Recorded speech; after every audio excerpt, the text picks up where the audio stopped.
IELTS Listening, version 50906. You will hear a number of different recordings, and you will have to answer questions on what you hear. There will be time for you to read the instructions and questions, and you will have a chance to check your work. All the recordings will be played once only. The test is in 4 parts. Write all your answers in the listening question booklet. At the end of the test, you will be given 10 minutes to transfer your answers to an answer sheet. Now turn to Part 1 on page 2 of your question booklet.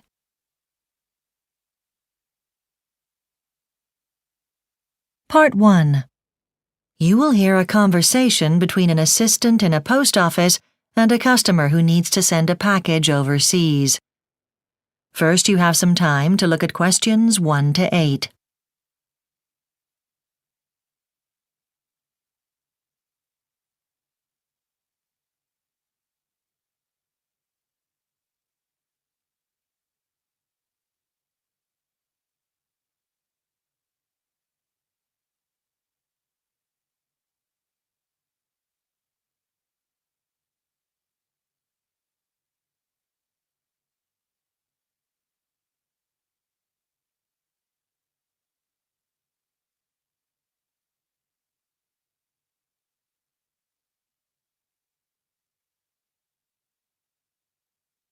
Now listen carefully and answer questions 1 to 8.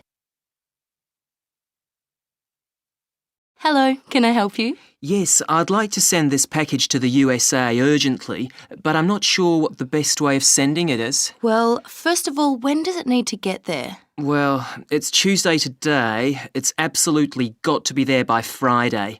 Ideally, I'd like it to be there by Thursday, but I realise that might be difficult. Okay, well, there's courier post, but that takes 4 working days, so that would be next Monday. Or a slightly more expensive service called International Express, which will get there in 3 working days. Okay, I'll use that then. It's really got to be there as quickly as possible. Okay. Can I just take some details from you for the form? First of all, what's your name? Peter White. And your address? 14 Mountain Road. And where's that? That's in Lakeview. Okay, now who are you sending the package to? Anna Hillman. That's Hillman. And what's the address? Apartment 228, North Building, Okay. Upper Park Avenue, And what city is that in? New York. Now, I need a description of the contents of the package, just so customs know what's being sent. I'm sending books. How many are you sending? I need to give the number. And there are 6 in total. Right. And is there anything else in the package? Yes, some photographs. Okay. Before you hear the rest of the conversation, you have some time to look at questions 9 and 10.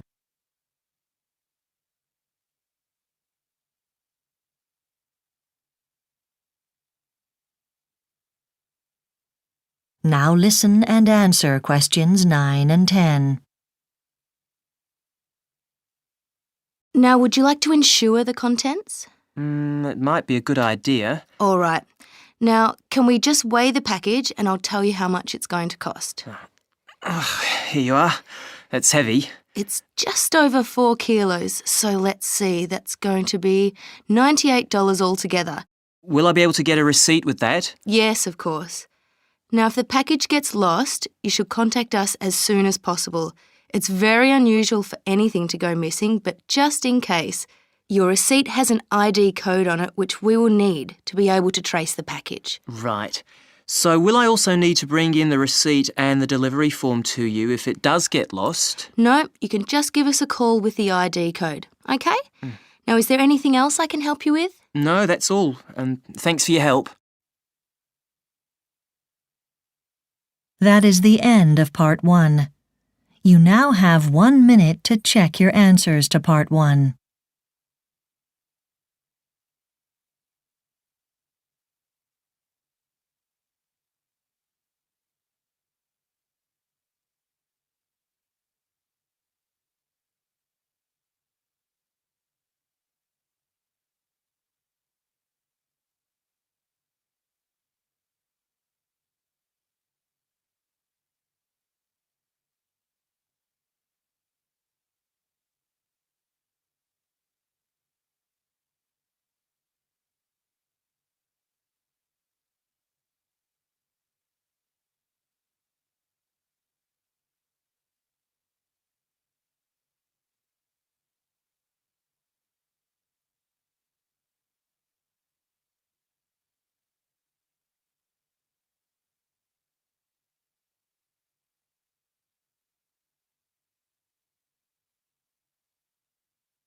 Part 2.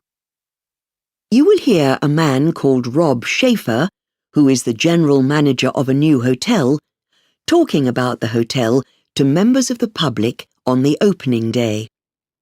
First, you have some time to look at questions 11 to 15.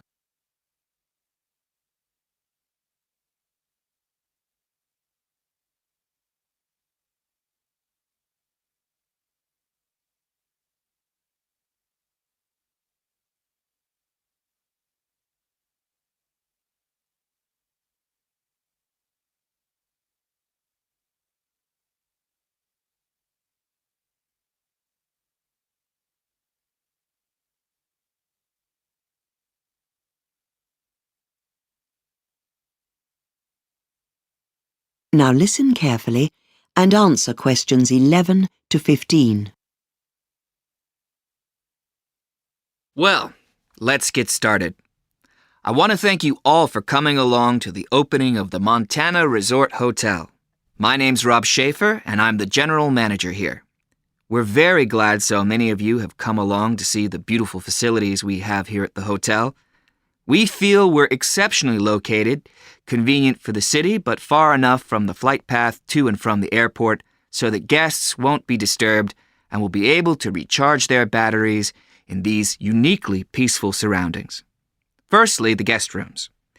What we call the standard rooms are about 80 square feet, very spacious.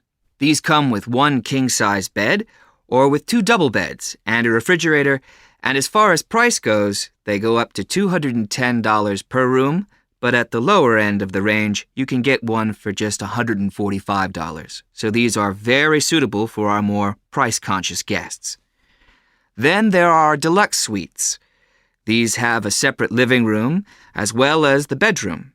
The bedrooms are slightly larger than the standard rooms, with huge windows, and each one has a balcony where you can sit out and enjoy the views, either of the golf course or the mountains, depending which way the room is facing.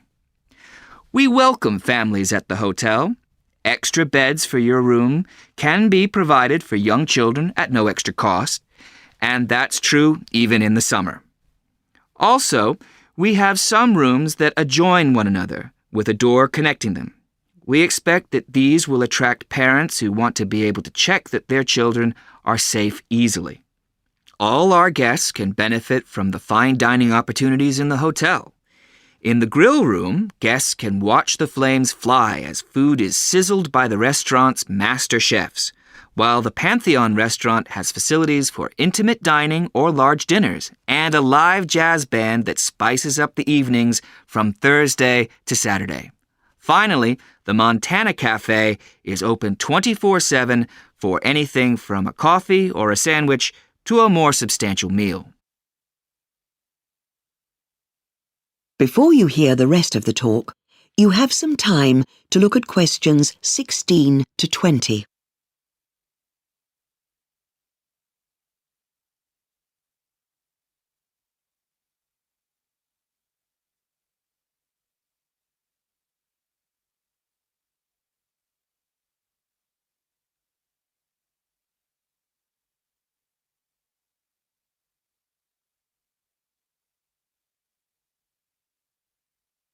Now listen and answer questions 16 to 20. Now let's have a look at our outdoor facilities. So here at the main entrance to the hotel, we're looking north, straight down Peak Road. You'll see a few horses in the nearby field, and the first building on our right is the barn where the horses are kept. We have 12 of them, and they've all been trained here so they know the terrain. Beyond that, you can just see the lake. The road bends around past that, and just on that corner between the road and the lakeside, there are a couple of tennis courts. It's a beautiful setting for a game, I'm sure you'll agree. Then looking on the left side of Peak Road, there's a road that leads off it that's called Valley Avenue. And on this side of Valley Avenue, just past that patch of trees, there's a building with a flat roof. And that's our Olympic-sized swimming pool. This has 12 lanes, and there's also a baby pool for children. The Montana Golf Course is the jewel of our outdoor facilities, though. You can see part of it on the far side of Valley Avenue, and it spreads off west for a pretty long way. It's an 18-hole course with beautiful landscaping. We expect lots of golfers to stay, and one of our aims is to host a professional golf tournament. The last building I want to point out is the office of the Outdoor Facilities Manager. It's in its own building, just opposite where Valley Avenue turns off on Peak Road. Okay, so if you'd like to follow me... That is the end of part 2. You now have 30 seconds to check your answers to part 2.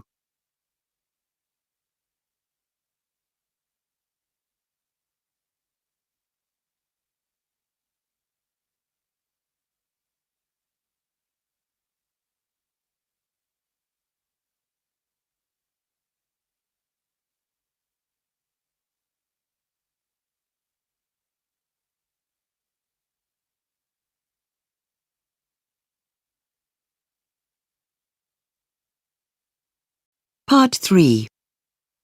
You will hear a discussion between a student called Mike and his tutor about Mike's proposed project on oral history. First, you have some time to look at questions 21 to 25.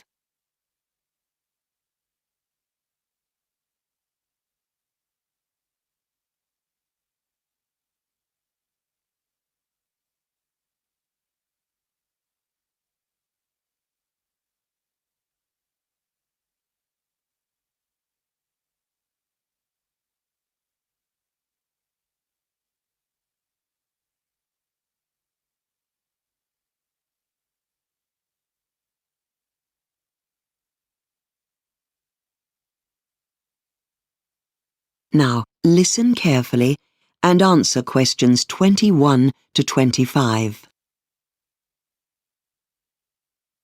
Thanks, Mike, for dropping by. I've read the proposal for your project, which is an oral history of the local football team, particularly the time around 1983 when they won the league championship. But first, how do you define oral history? Well, in fact, I used the definition you gave us last year in our research methodology class. I found the handout in my file. The definition says that oral histories are planned interviews or conversations about some aspect of the past which is considered historically or socially important. The interviews are with people who took part in whatever it's about, so there'll be a record which historians can use later for all those academic articles they write. And although history textbooks are mostly about famous people and important events, oral history can be about ordinary people doing ordinary things. Oral history really seems to have started in the States. You're right. In fact, the first modern oral history interviews were done by a historian in New York. By that time, audio technology had improved so much that it was fairly easy to record those interviews. I was also interested in how the internet has contributed to oral history studies. Yes, it means that lots of people can access the material, and that's great. Also, the interactive nature of the better websites means that more students get interested in oral history. But from what I've read, the real contribution of the internet is that the recording of the interviews will be preserved forever. In the old days, the tapes would just wear out, and after some years you couldn't really use them, but not now. You're right, of course. Anyhow, let's move on to the subject of your project. Why did you decide to study a sports team? Well, actually, I don't even like football very much. And some of my friends think I'm crazy to go for that subject, but my dad is a huge fan and he might be able to help me. And how did you find out background about the team? You talked to the team manager, I assume? Yes, I did manage to track him down. And I looked at all the old news stories about the team in the town newspaper office. That was where I got the most helpful information. I had high hopes that the local library would have lots of stuff, but they don't keep many records for more than 10 years. I know that you managed to locate 10 of the original 18 members of the team using an old-fashioned method, didn't you? Not a website or anything, just the telephone directory. Yes, I didn't even need to use the local team's records. Before you hear the rest of the discussion, you have some time to look at questions 26 to 30.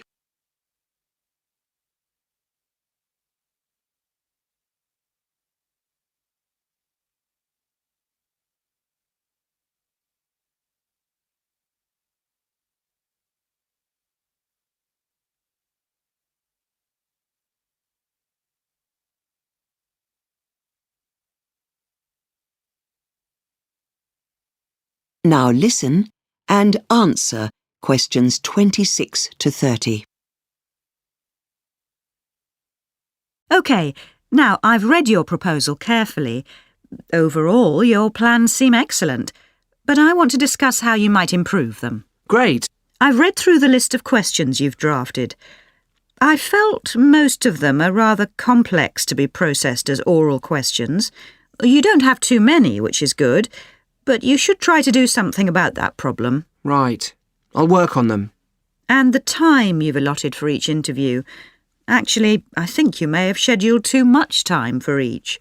You want them to be tight, not going on and on. That makes for better results. I can change the schedule. One thing I'm nervous about is the recording equipment I use. I've got an old recorder. It runs without making too much noise and it isn't complicated, but it sometimes just doesn't seem to work. It stopped during an interview I tried out with my dad. Well, the important thing is just be ready if anything happens. Or take some spare batteries, or even an extra recorder. Now, I'm a little concerned with the subjects you've chosen to cover. The topics seem quite general, not very specific. For example, why did they like playing for this team? You need to talk about more exact things and feelings. That way your results will be more valuable. I'll try to refine them. And, you know, the plan for my report seems to be just to report back more or less what the players say, what happened, when, what they each did and so on. But I'm not sure about that. Yes. Although your outline seems long enough, change it to indicate that you plan to include your own evaluation of the data you get from your interviewees. Anyhow, best of luck on your project. I look forward to seeing the results. Thanks for your help and... That is the end of part 3. You now have 30 seconds to check your answers to part 3.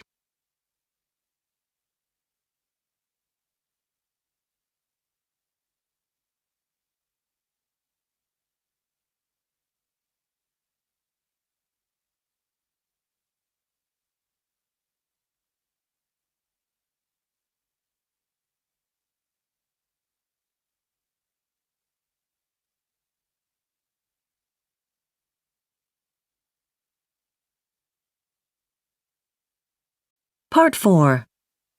You will hear a lecturer talking to a group of biology students about recent plant studies. First, you have some time to look at questions 31 to 40.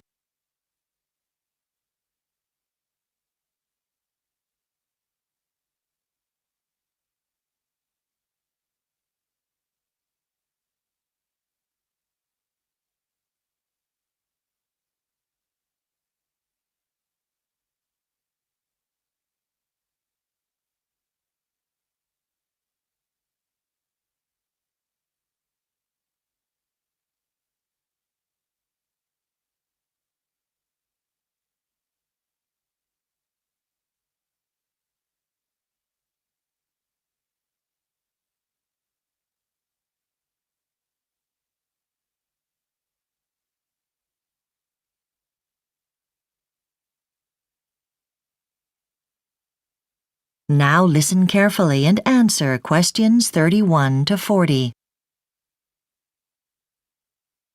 Good morning, everyone.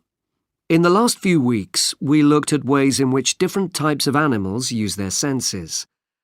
And today, I'm going to introduce the topic of plant behaviour. And we'll look at the reasons why ideas about plants have been changing in the last few years. So, up until fairly recently, plants' lack of eyes, or ears, or noses, or mouths made them less interesting to many members of the public compared to animal species. and even by scientists they were generally regarded as organisms which were essentially passive. However, in the last 20 years or so, evidence has started to emerge that plants can sense their surroundings in quite sophisticated ways. But because scientific attitudes towards plants and their capabilities had been fixed for such a long time, this evidence has been met with some disbelief. So, let's look at some of these recent findings that are starting to change the way some scientists view plant life. It all began with a Canadian study that looked at a species of plant known as the Great Lakes sea rocket. This is a wild plant which grows on beaches. In appearance, it's perfectly ordinary, with little purple flowers and a long stalk. But actually, the plant is far from ordinary. Normally, when the sea rocket detects other plants growing nearby, it quickly grows additional roots. This is so it can compete with these other plants for the available nutrients in the soil, by soaking up as many of them as possible. But scientists found that the sea rocket doesn't do that when the surrounding plants are related to it. And as even animals sometimes find this type of recognition difficult, such a finding was very unexpected. It was an ability that was previously unheard of in any other plant. Since then, it's been suggested that 2 other plants may have a similar ability. These are sagebrush and thornapple. It's been claimed that these plants can recognize the characteristics of their neighbors by sensing properties of the light that is reflected from them. The reason they are able to do this is that all plant species are slightly different to each other in this respect. So, each plant species has what you could call its own signature. Sagebrush and thornapple are able to recognize these. But scientists point out that this behavior is very different to the way that animals sense things.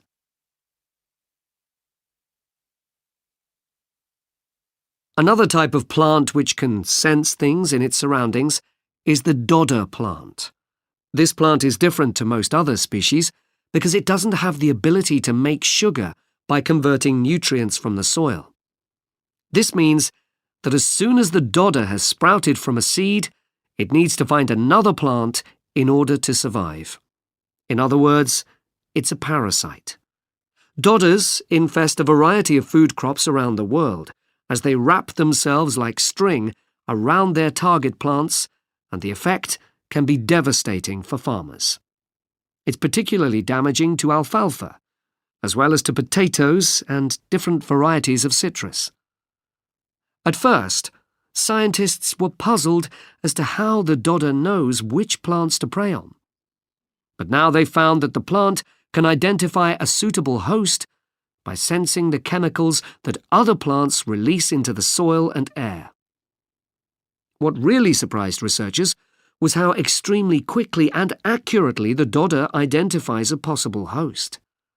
They used time-lapse videos to study the mechanism, and saw from these that when the dodder is trying to check out its environment, it rotates in a circle, and then, without touching any other plants, it heads directly towards its selected host.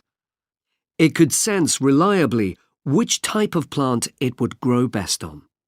Scientists who were working on the project reported that the dodder sprout resembled a worm as it moved towards the other plant. Well, those are some examples of the new discoveries about plant characteristics. So, which direction is plant science likely to go in next? Many of the phenomena related to plant behavior that I've just described are now quite easy to observe, using up-to-date equipment.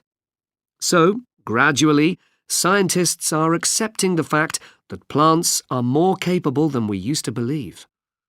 But although such plant behavior is often obvious to some scientists, That is the end of part 4. You now have 1 minute to check your answers to Part 4.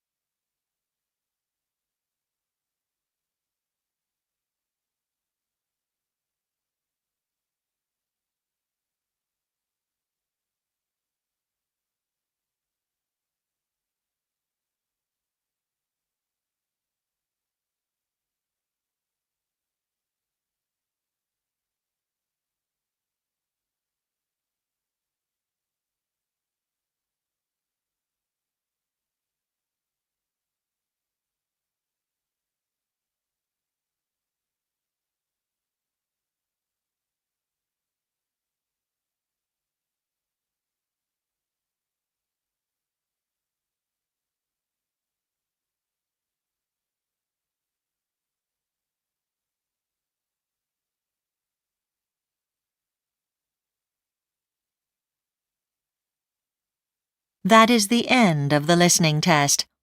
You now have 10 minutes to transfer your answers to the listening answer sheet.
You have 2 minutes left.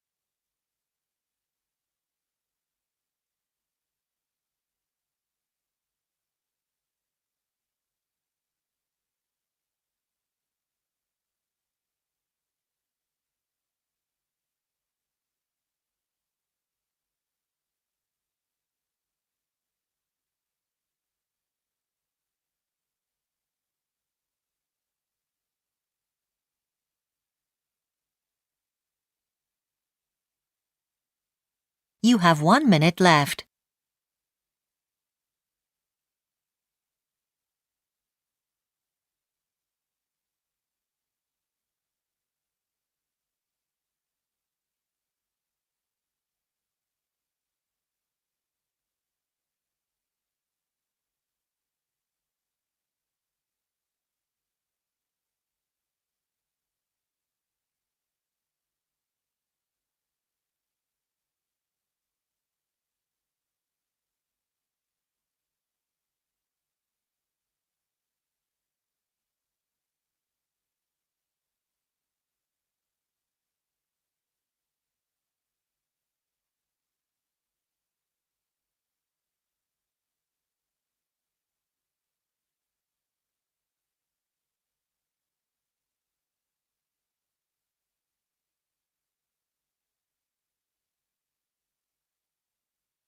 Please stop writing and wait for your question booklet to be collected.